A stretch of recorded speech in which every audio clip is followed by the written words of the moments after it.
Were Adam and Eve real people? Well, that's what we're going to talk about today.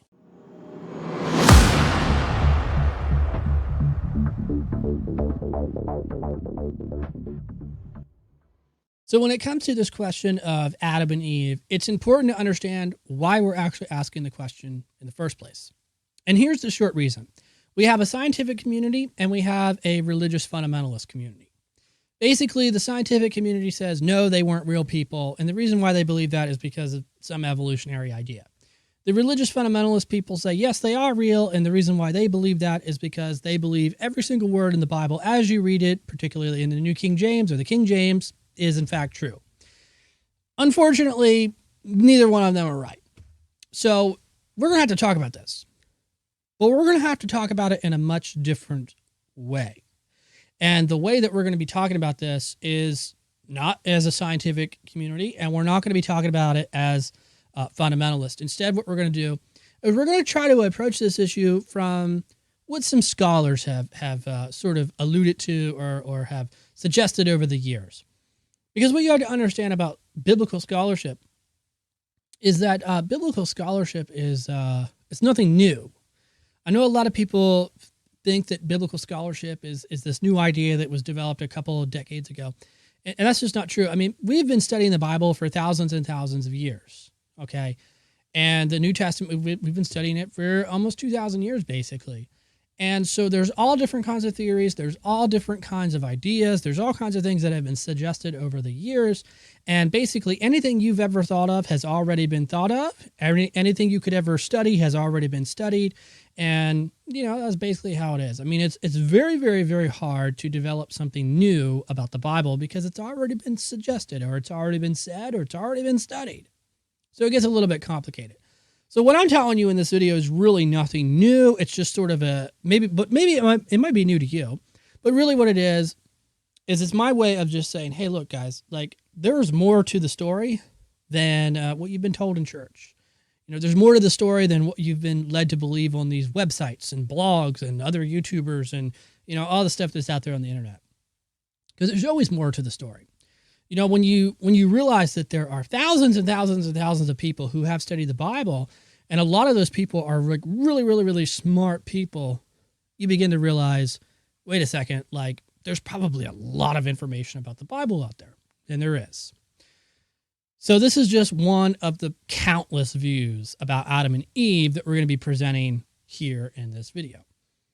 And basically just to you know, get over the hurdle really quickly, what we're going to be saying in this video is that Adam and Eve were real people. But we're going to be saying that they're real people in a very particular kind of way. So it's not going to be a scientific answer, and it's not going to be a fundamentalist answer. It's going to be a little bit of a different answer.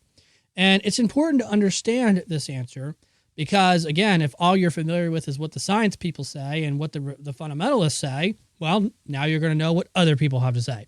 So it's very interesting. But before we get too far into this video, I just want to take a couple of seconds to tell you about my YouTube channel and why I think you should subscribe. First of all, this is the Bible study channel. What we do here is study the Bible because we take the Bible seriously and we seriously study the Bible. So if you are looking for a Bible study that's online, that's absolutely free, you just found it, and you can go ahead and click subscribe and the bell notification. Oh, and I forgot to tell you, my name is Adam Jordan Clark, and I publish a brand new video every single day. So today, we're going to be talking about Adam and Eve. And I believe, personally, that they are real people, and I think that there's good evidence to suggest that they were real people. So the two reasons that I have for this video to suggest that they are real people is pretty simple. Number one, there's a genealogy, and number two, there are other people in the Bible who live very closely to the time of Adam and Eve. In fact, actually, it's impossible to understand the story of Adam and Eve unless you understand all the other people. What do I mean by that? Well, here's what I mean. When you go to the Bible, let me just show you really quickly. When you look at Genesis chapter 3, this is the story of Adam and Eve and how they fell. And this is the curse that God places on their life, where he basically, you know, kicks them out of the garden and makes childbearing harder and makes man work and so on and so forth. And then he gives them some clothes and he kicks them out of the garden. But when we go to the next chapter, it's very interesting. Because now we're reading about two people, which is Cain and Abel. And Cain and Abel apparently are the children of Adam and Eve. And so the story goes, as the old famous saying is, am I my brother's keeper? So basically, Cain killed Abel because Abel was not able to kill Cain. And when he is questioned by God, where's your brother? He said, I don't know. Am I my brother's keeper? Famous story there. And so basically, long story short, God gives some punishment out to Cain. And basically what happens is God excommunicates Cain and he sends him away. The statement here where in verse 15 where it says, not so, anyone who kills Cain will suffer vengeance 7 times is a very interesting phrase. He says, also in verse 16, he says, so Cain went out from the Lord's presence and lived in a land called Nod, east of Eden. And then Cain met his wife. And then he gave birth to Enoch. And so what's interesting here is, and then it goes on to tell us about some other people. But what's interesting here is that we do see other people. And the story of Cain and Abel doesn't make any sense unless you have those other people. And not only that, it doesn't make sense unless you have Adam and Eve. Because, Cain and Abel come from Adam and Eve. Okay, so the idea is Cain and Abel got together and popped out Cain and Abel. And then Cain and Abel had dealings with other people. So Cain gets kicked out and sent to the other people. Again, none of these stories, Adam and Eve, Cain and Abel, do not make sense unless you have the other people. And it's important to understand something here. The author who wrote this story down, whoever that is, let's say it's Moses, would have known that because he's the one writing the story down. Okay? In other words, think of it this way. If you were going to write a story about Cain and Abel and Adam and Eve, what would you do about all the other people? In other words, it wasn't a surprise to him. He understood the story because he's the one telling the story. He's the one writing the story.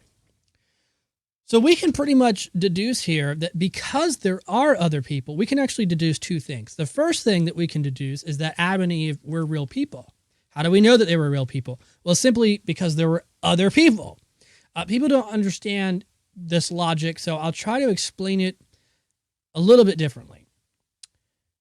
Given the fact that there are other people, and this is generally something that people accept. In other words, what I'm saying is this.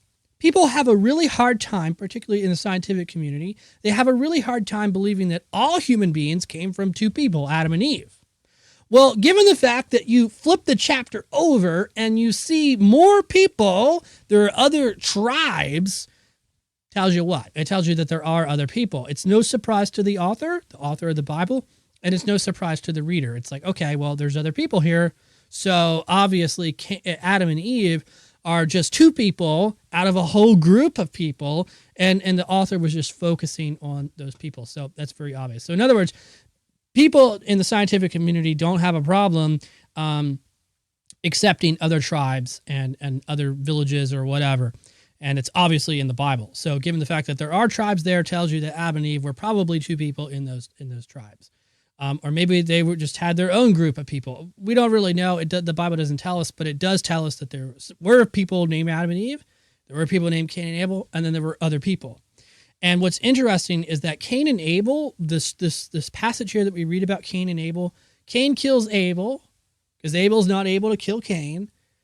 But the way that this conversation between Cain and the Lord takes place, it comes as no surprise to Cain that there are other people. So in other words, it's not like Cain's like, let me rephrase. I'll just show you actually.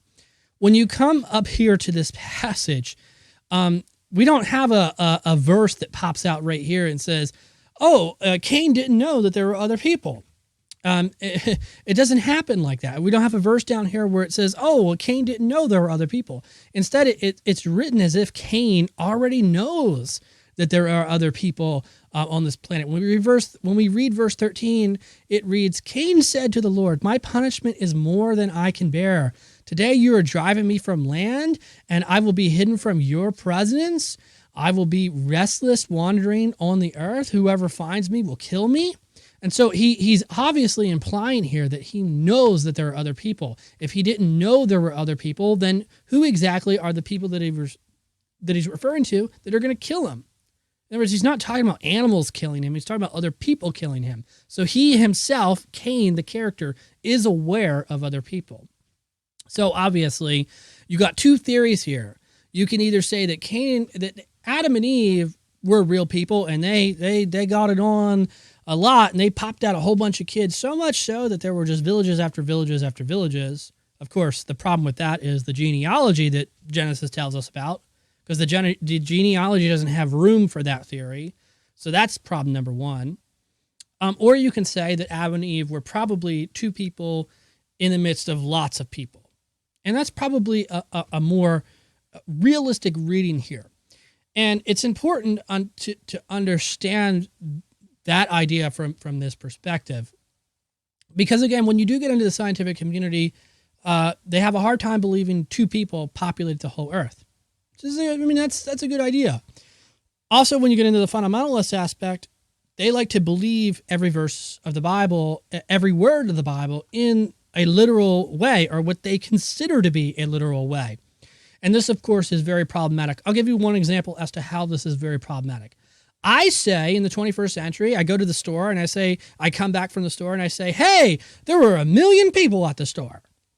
Well, if you're a religious fundamentalist reading my words 5,000 years in the future, you're probably going to believe that there were 1 million people at the store at the time when I said it. Well, we all know in our modern world that if I were to say, hey, there were 1 million people at the store, we would all know I'm not literally saying there was 1 million people. I mean, how would I know? I would have to count all of them. That's impossible. I'd be there for a week counting all those people. So what I'm really saying by my words is I'm meaning to say that there were a lot of people. The store was packed. There was like 1 million people there. But my literal words are there were 1 million people there. So what we're seeing here is that you can have something written literally and it means something else. And that's what we have in the story of Genesis. When we read creation, for example, it is written as a literal account. On this day he did this, on that day he did this, on this day he did. It's written as a literal account. But does that mean that? Is it meant to be interpreted that way? Well, it could be that it's not meant to be taken that way. That's a topic for another time, but the principle is definitely true, and it's something that you have to be conscious of when you're reading the Bible, to understand that there are intentions or there are literal statements that may or may not be meant to be taken that way. So when we look at Adam and Eve, it is written as if there are only two people on the planet. It is written in that manner. Does that mean that? I don't think so.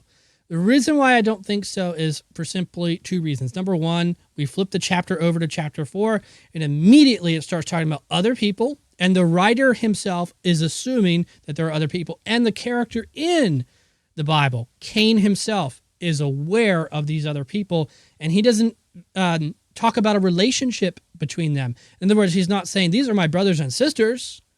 These are not the other children of Adam and Eve. He's talking about them as if they're other people, not related to him.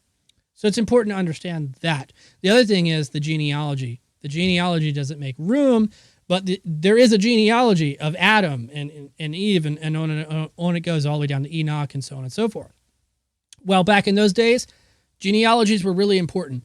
These are two important evidences, two important proofs to understand about Adam and Eve.